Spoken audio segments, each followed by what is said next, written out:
সেদিন আমি মেসেঞ্জারে ঢুকলাম, মেসেজে গিয়ে আমি একটি মেসেজ পেলাম, যেটা একজন মেয়ের মেসেজ ছিল, অনেক লম্বা মেসেজ, এবং এই মেসেজে একটা সুন্দর মেসেজ যেটা আমি তোমাদেরকে শেয়ার করতে চাই, যেটা অনলাইনে যাবে, অনেক মেয়েরা এটা শুনবে, অনেক বোনরা এটা শুনবে, অনেক কিছু শেখার আছে।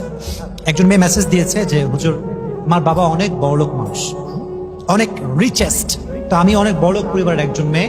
আমার ফার্স্ট বিয়েটা হয় বাবা মায়ের ইচ্ছায়। আব্বা আম্মা একজন ছেলে দেখে আমাকে বিয়ে দেয়। ছেলেটা অনেক ভালো, সেই হিসেবে আমাকে বিয়ে দেওয়া হয়েছে, এবং আমি জানি যে yes, he is a good person, তাকে বিয়ে করতে হবে আমার। আমি বিয়ে করেছি। কিন্তু হুজুর, আমি আপনাকে কি বলবো, সে মেসেজগুলো এভাবে লিখেছে। বিয়ের পর দেখলাম যে তার character is totally has changed, পরিবর্তন হয়ে গিয়েছে। তার কথাবার্তা আগের মতো নেই, তার অ্যাটিটিউড চেঞ্জ।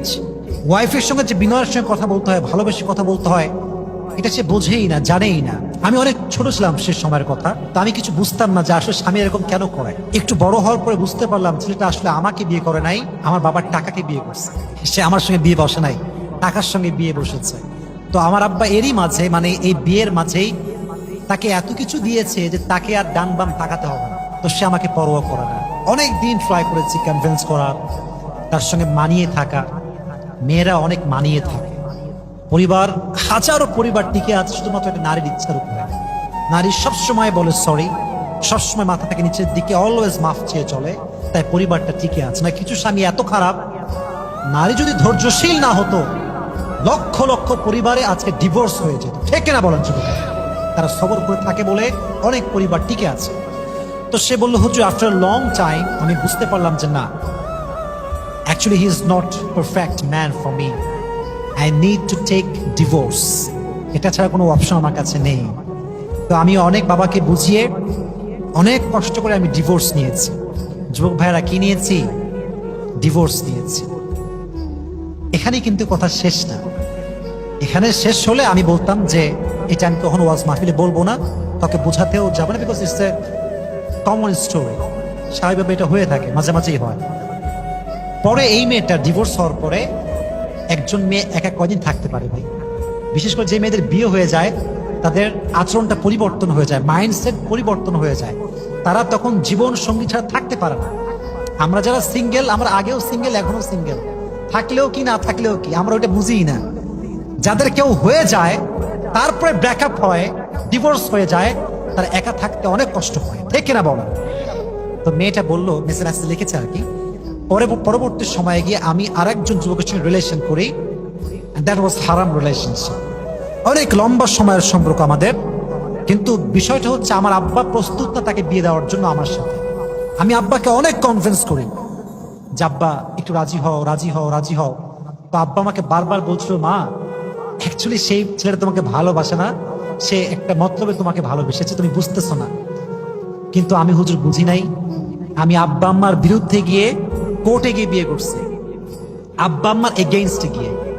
কিন্তু বাবা মা তো ভালোবাসে সন্তানকে, কয়দিন না মেনে থাকতে পারে বলেন? একটা সময় গিয়ে মানতে বাধ্য হয়ে যায়। তো সেই মেয়েকে বিয়ের কিছুদিন পরে, একটা মাত্র মেয়ে সন্তান যার একটা হয়, চাই সে ছেলে হোক কিংবা মেয়ে হোক, আব্বা আম্মা তার প্রতি সবসময় দুর্বল থাকে। যেমন আমি, আমার বাবার একটাই ছেলে হচ্ছে আমি। আমি উল্টা করলেও আব্বা আমার ভালোবাসে, ঠিক করলেও ভালোবাসে, কারণ আমি একটাই ছেলে। একটা ছেলে যার হয়, কি যে উইকনেস কাজ করে, ওইটা বাবা মা বোঝে, আর কেউ বোঝে না। তো পরবর্তী সময় যেটা আমি মেসেজে পড়লাম, সেই মেয়েটাকে আব্বা লাস্টে বাসায় উঠায় নিয়ে আসছে, মেনে নিয়েছে। এবং এটাই ছিল হচ্ছে ছেলের চাল। ছেলে চেয়েছিল যে কোনো মতো আব্বা মানলেই হয়। তখন আমার দাবি দেওয়া শুরু হলো যে আমি আসলে কি চাই। ছেলেটা পরে বাইক নিয়েছে, মোটা অঙ্কের টাকা নিয়েছে। যখন সব নেওয়া শেষ, শুরু হয়ে গিয়েছে বাজে ব্যবহার। তবে মেয়েরা প্রথম সংসারে যেই পরিমাণ অভিযোগ করে, দ্বিতীয় সংসারে কিন্তু সেই পরিমাণ অভিযোগ করে না। প্রথম সংসার যেমন একটুতেই অধৈর্য হয়ে যায়, দ্বিতীয় সংসারে কিন্তু তার চরিত্র পরিবর্তন হয়ে যায়। হাজার কষ্ট পেলেও চুপ থাকে। ঠিক না বলেন? তো বললো, হুজুর, আমি অনেক ধৈর্য ধরেছি। পরের ঘটনা, সেটা নাকি বলেছে যে আমাকে 50 লাখ টাকা দিলে আমি আপনার মেয়ের সঙ্গে সংসার করবো, না হয় করবো না। এবং আমি অবাক হলাম, বাবা মেয়েকে কতটা ভালোবাসে আপনি চিন্তা করেন। পরে নাকি ওর বাবা অনেক ম্যানেজ করে প্রায় নাকি 30 লাখ টাকা, 40 লাখ টাকা তাকে দিয়ে, ছেলেকে দিয়েছে আর কি, যে ঠিক আছে, আমার মেয়ে তো আগে বিয়ে হয়েছে একবার, আবার ডিভোর্স হয়, তো খুব খারাপ জিনিস, তো খুব খারাপ বিষয় এটা। আব্বা তো এটা মানতে পারবে না। পরে মেয়েটাকে সে আবার রেখেছে ওখানে।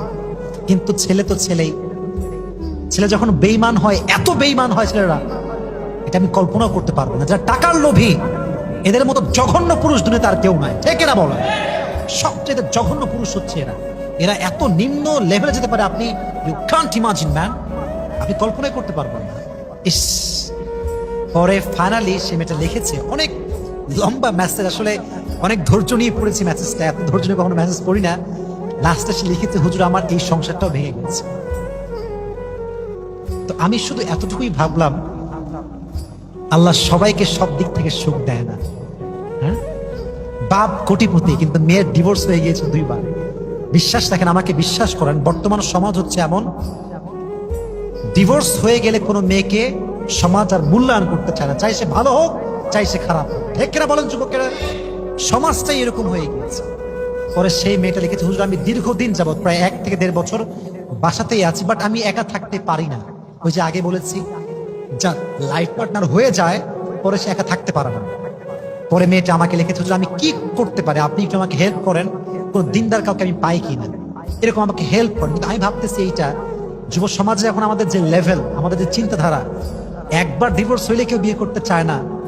যে মেয়ে 2 বার ডিভোর্স মানে জীবনে পেয়েছে তাকে কে বিয়ে করবে? সমস্যা আর কি। সব যুবক তো টাকা পয়সা চায় না, ভালো বউ তো সবাই চায়। যুবক ভাইরা চায় কি চায় না? চায়। এজন্য আমি বোনদেরকে বলব, বোন যাকে বিয়ে করছেন একটু ভাবেন যে সে আপনাকে বিয়ে করছে না, আপনাকে আপনার বাপের টাকাকে বিয়ে করছে, খুব খেয়াল করবেন। অনেক যুবক ভাবে যে খালি একটা বড়লোকের মেয়ে পাইলেই হয়, টাকা পয়সা নিব, যৌতুক নিব, ইস্টাবলিশ আমি হয়ে যাব যখন, বাস আই উইল লিভ, আমি পালাবো, আমাকে আর কেউ খুঁজে পাবে না। এরকম বদমাইশ গাদ্দার যুবক আপনার বাংলাদেশে আছে না নাই? আপনার বলো না কেন, আছে না নাই? অনেক আছে। তবে মাথায় রাখবেন, আল্লাহর মায়ের হচ্ছে সবচেয়ে বড় মায়ের। আল্লাহ কাউরে ধরে না, ধরলে কিন্তু যেই দিন আপনার আল্লাহ ধরবে সেদিন একদম কায়েদ করে ফেলবে। মনে করছেন টাকা মেরে খাবেন, বেঈমানি করবেন, বিশ্বাসঘাতকতা করবেন, and you will be the most happy person in the world? No, no, no, no, no, no. এটা হতে পারে না। বেঈমান কখনো সুখী হতে পারে না, গাদ্দার কখনো সুখী হতে পারে না।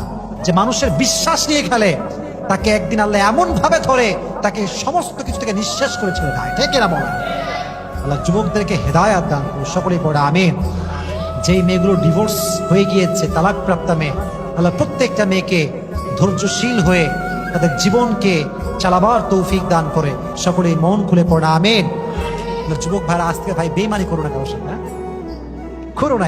এটা করে আসলে শান্তি পাবা না। সাময়িক সুখের জন্য কিছু করে আজীবনের সুখ হারানো যাবে না। যে কথাগুলো বললাম, নারীদের পর্দা লাগবে, বেঈমান পুরুষ থেকে বেঁচে থাকা লাগবে। আল্লাহ বোনদেরকে হেফাজত করুন, সকলেই পড়ে আমিন।